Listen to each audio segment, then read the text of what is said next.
आज आज हो क्या रहा है इस दुनिया में कि आप इलेक्शन जीतने के लिए राष्ट्रवाद को ढाल बनाकर कुछ भी कर सकते हैं और अपने देश में इलेक्शन जीतने के लिए, सरकार बनाने के लिए वर्ल्ड वॉर भी करवा सकते हैं। देखिए, यह बड़ा अच्छा मौका था। जैसे आप अक्सर देखते होंगे कि फैशन शोज होते हैं तो उसमें एक शो स्टॉपर की भूमिका होती है। तो हमारे पास आज की तारीख में जो विश्व गुरु जी हैं, उनके पास एक बहुत अच्छी भूमिका थी वॉर स्टॉपर की। अगर वो चाहते तो इस वॉर को रुकवा सकते थे, वॉर स्टॉपर बन सकते थे, जैसे कि उन्होंने रशिया और यूक्रेन की वॉर रुकवा दी थी। लेकिन पता नहीं क्या हो जाता है कि जिस देश में जब इलेक्शन होने वाले होते हैं, कभी वॉर स्टॉपर जी चले जाते हैं यूएस में और बोलते हैं कि अब की बार ट्रंप सरकार। इस बार जाकर के बेंजामिन नेतन्याहू के कान में पता नहीं क्या कह के चले आए, वहां अभी इलेक्शन होने वाले हैं। तो बेंजामिन नेतन्याहू भी जो है वो राष्ट्रवाद को ढाल बना करके इलेक्शन जीतना चाह रहे हैं। चाहे उनके अपने नागरिक मर जाएं, ईरान के नागरिक मर जाएं, गजा के नागरिक मर जाएं, लेकिन होता क्या है कि इनको देखिए सत्ता खाली हासिल करने का एक वो होता है। हमारे पास बड़ा अच्छा मौका था। विश्व गुरु चाहते तो युद्ध रुकवा सकते थे, लेकिन क्या हुआ कि ये अभी तक हम लोग की समझ में नहीं आया, इस देश की जनता को, अमीर जी, कि वॉर स्टॉपर जी जब गए इजराइल, उनके लौटने के ठीक 2 दिनों के बाद इतनी बड़ी जंग शुरू हो गई। नहीं, तो अब यहां पर दो चीजें फराज, पहली चीज मैं कह रहा हूं क्योंकि बड़ी सारी डेवलपमेंट्स हो रही हैं, लेकिन आप लोग क्या चाहते हैं, मैं ये जानना चाह रहा हूं फराज साहब, आप क्या चाह रहे हैं कि मोदी ईरान के साथ जाके खड़े हो जाए? ईरान जो यूएई पे अटैक कर रहा है, जो सऊदी पे अटैक कर रहा है, जो बहरीन पे अटैक कर रहा है, जो कुवैत पे अटैक कर रहा है, उसके साथ खड़े हो जाए? दैट्स योर, यही आपका विजन है? पहले तो अमीर जी, ईरान ना तो कुवैत पर अटैक कर रहा है, ना यूएई पर अटैक कर रहा है। ईरान जो है सिर्फ और सिर्फ उन जगहों को निशाना बना रहा है जहां पर कहीं ना कहीं यूएस के जो इंटरेस्ट हैं वो इन्वॉल्व हैं। और फॉर योर काइंड इंफॉर्मेशन, आपके पैनलिस्ट को, आपके करोड़ों दर्शकों को मैं बता दूं कि मेरी 5-6 कंट्रीज में लोगों से बात हुई है, सबकी सहानुभूति जो है वो इस वक्त ईरान के साथ है। नहीं, वन सेकेंड, नहीं, आप कह रहे हैं कि ईरान के साथ है सबकी सहानुभूति, लेकिन एक छोटे से सवाल का जवाब दीजिएगा, फिर मैं आगे बढ़ता हूं। आप बार बार एक बात को कह रहे हैं कि ईरान नहीं कर रहा, लेकिन ईरान सिविलियंस को निशाना बना रहा है। दुबई के अंदर सिविलियंस को निशाना बनाया, अबू धाबी में सिविलियंस को निशाना बनाया, बहरीन में सिविलियंस को निशाना बनाया, दुबई में एक होटल उड़ाया। आपको नहीं लग रहा कि ईरान भी एक ऐसा घिनौना खेल खेल रहा है जो दिखाई दे रहा है इस समय?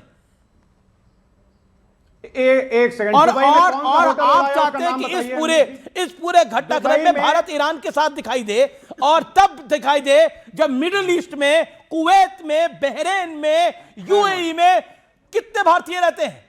अमीर जी, आपको पता है कितने भारतीय रहते हैं? एक आंकड़ा आपके सामने आएगा ना। आप लोग चाहते हैं कि हमारे भारतीय फंस जाए वहां पर अल्टीमेटली।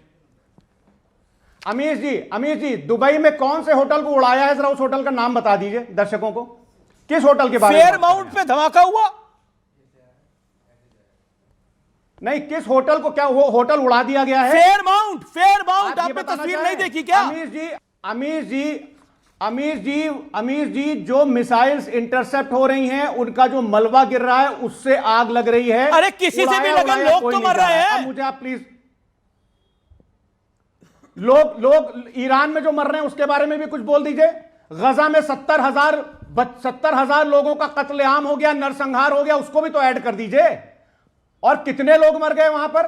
देखिए अमीर जी, यहां पर आप बात समझिए। आज दुनिया इजराइल को किस नजर से देख रही है? पाकिस्तान और अफगानिस्तान का भी मुद्दा उठा लेते। आपको शायद जानकारी नहीं है, मैं आपको बताता हूं। ईरान में 10,000 से ज्यादा भारतीय हैं, 2,000 मेडिकल छात्र हैं। इजराइल में 42,000 से ज्यादा भारतीय हैं, 900 छात्र हैं वहां पर। यूएई में, that's the number two count, वहां पर हमारे 40 लाख से ज्यादा लोग हैं, टू बी प्रिसाइज 43 लाख है। 2.5 लाख बच्चे पढ़ रहे हैं वहां पे। सऊदी अरब में हमारे 25 लाख लोग हैं। कुवैत में हमारे 10 लाख से ज्यादा लोग हैं, 50,000 छात्र हैं। कतर में हमारे 8 लाख से ज्यादा लोग हैं। जॉर्डन में हमारे 17,500 लोग हैं। ओमान में हमारे 7 लाख लोग हैं, टर्की में हमारे 3300 लोग हैं जिसमें 334 छात्र हैं। अब आप बताइए, इनकी कॉस्ट पे हम चाहते हैं कि हम ईरान के साथ आके खड़े हो at the cost of these Indians. You want, Samajwadi party चाहती है कि इनकी कॉस्ट पे हम उधर खड़े हो।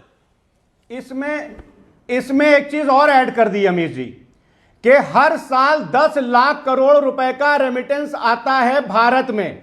हमारा सालाना बजट है 53 लाख करोड़ रुपए का, लेकिन 10 लाख करोड़ रुपए इन देशों से आते हैं। यह भी बता दिए, निशिकांत दुबे जी अभी बोल रहे थे ना कि जो लोग अपना पासपोर्ट छोड़ करके दुबई चले जाते हैं उनके ऊपर निशाना साध रहे थे।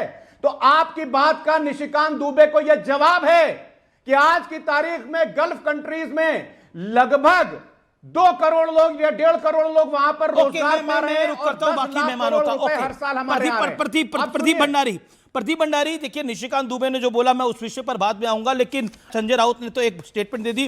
खैमनई साहब जवाहरलाल नेहरू से बहुत बड़े थे और भक्त भी रहे हैं, क्या उनका गुस्सा मोदी जी उतार रहे हैं? मतलब this is too much. Amish भाई, मुझे लग रहा है ये देश से इतनी नफरत करना शुरू हो गए हैं कि ये चाहते हैं कि भारत उलझे। मतलब ये चाह क्या रहे, इनको इस बात का दुख है कि आज भारत के अंदर शांति है, भारत के अंदर सुरक्षा है, भारतीय जो है वो भारत के अंदर सुरक्षित रह रहे हैं और बाकी के देशों के अंदर हिंदुस्तान की एम्बेसी जाके भारतीयों के साथ में बातचीत कर रही है और इंश्योर कर रही है कि जैसे पूर्व के अंदर हमने भारतीयों को वापस सेफ लेके आए वैसे साथ सेफ लेके आएंगे।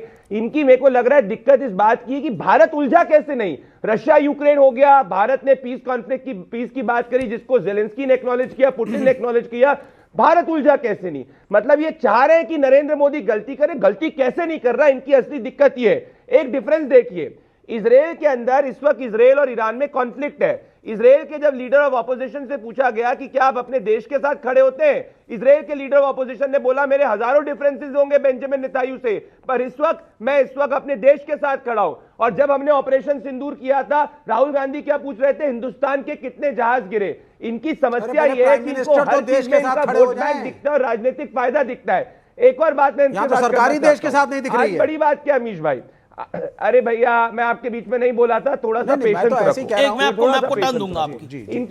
इनकी मैं आपका पूरा सुना। इनकी दिक्कत क्या अमीश जी, इनकी दिक्कत ये, इनको लग रहा है ये सब बयान से इनको आगामी चुनाव के अंदर कुछ वोट मिल जाएगा। ये इनकी पास्ट के अंदर भी रणनीति रही है, तभी जाके ये गाजा की बात करेंगे, पर 7 अक्टूबर के अंदर जो मासूमों को मारा गया उसकी बात नहीं करेंगे।